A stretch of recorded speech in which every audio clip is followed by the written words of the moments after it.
আমার দিকে তাকান, এই মুখের দিকে তাকান, এটার দিকে তাকান, এদিক তাকাই তো আর কথা বললেন না।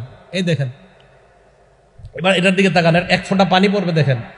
রাসূল সাল্লাল্লাহু আলাইহি সাল্লাম বলেন ফাতাখরুজু তাসিলু কামা তাসিলুল কতরাতু বেরিয়েছে দেখছেন মিন ফিস সিকা। পাত্রের শেষ পানি ফোঁটা আস্তে আস্তে যেমন বের হয়, ইমানদারের আত্মাটা ঠিক এমন আস্তে আস্তে ফেরেশতা বের করে নেয়। তাসিলুল কতরাতু মিন ফিস সিকা, যেইভাবে পাত্র থেকে, পাত্রের মুখ থেকে আস্তে আস্তে বের হয়, এইভাবে বের হয়। বের হওয়ার পর ওলামারা ছাড়া অন্যরা বলবেন, বলেন তো ফেরেশতারা কি নিয়ে আসছে?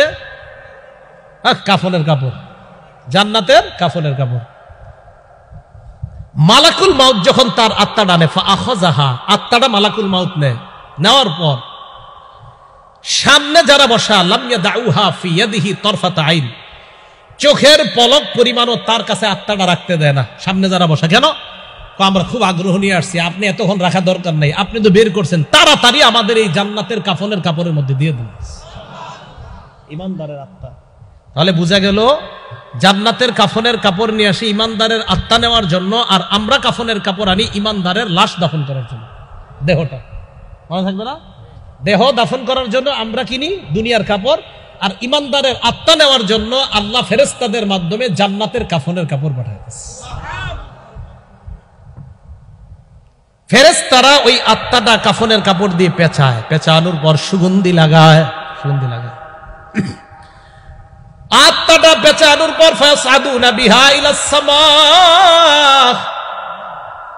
ফেরেশতারা বিশাল বড় একটা বহর নিয়ে ওই ইমানদারের আত্মা নিয়ে আল্লাহর আসমানের দিকে রওনা হয়।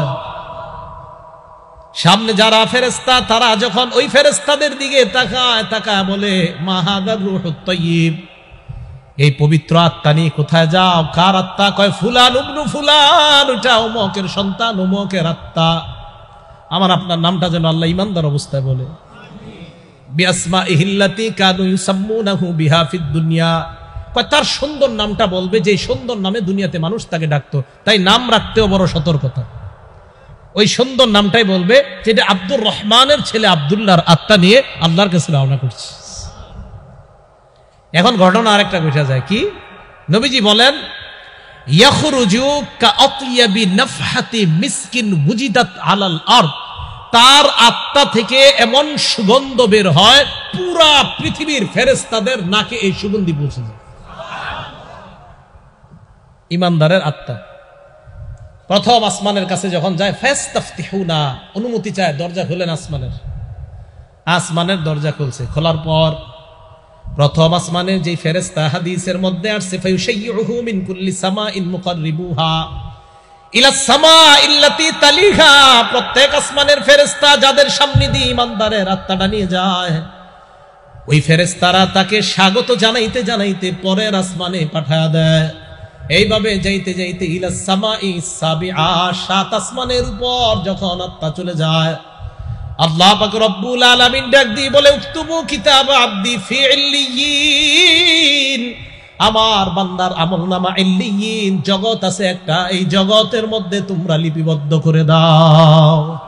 ইল্লিয়িন নামক একটা জগৎ, এখানে বান্দার আমলনামা লিপিবদ্ধ করে দাও। আমার আপনার আমলনামাটা যেন এখানে লিপিবদ্ধ হয়।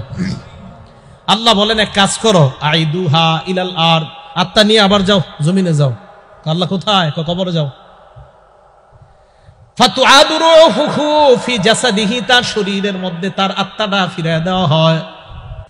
আত্মা ফিরিয়ে দেওয়ার পর ফায়াতিয়ানিহি মালাকান, দুইজন ফেরেশতা তার কাছে আসবে। আসার পর ফায়ুজলিসানিহি ওয়া ফি রিওয়ায়াতিন ফায়ুকঈদানিহি, তাকে বসাবে, বসানোর পর ফায়াসআলানিহি, তাকে প্রশ্ন করবে। এক নাম্বার, মার রব্বুকা, তোমার রব কে? ওই বান্দা জবাব দিবে রব্বি আল্লাহ, বলেন আমার রব কে? আমাদের রব কে? ইন্নাল্লাযীনা ক্বালু রাব্বুনাল্লাহ, নিশ্চয়ই যারা বলে আমাদের রব আল্লাহ, সুম্মা ইসতাকামু, এই কথার উপর যদি অটল থাকতে পারে, তাতানাজ্জালু আলাইহিমুল মালাইকা, মরণের সময় ফেরেশতারা তার কাছে আইসা বলবে, আল্লাহ তাখাফু, ভয়ের কারণ নাই, ওয়ালা তাহজানু, দুনিয়াতেও ভয় নাই, আখিরাতেও পেরেশানি হতে হবে না, ওয়া আবশিরু বিল জান্নাহ, আরে জান্নাতের সুসংবাদ নাও। ফেরেশতারা জান্নাতের সুসংবাদ জানিয়ে তাকে দুনিয়া থেকে স্বাগত জানাইতে জানাইতে আল্লাহর কাছে নিয়ে যায়।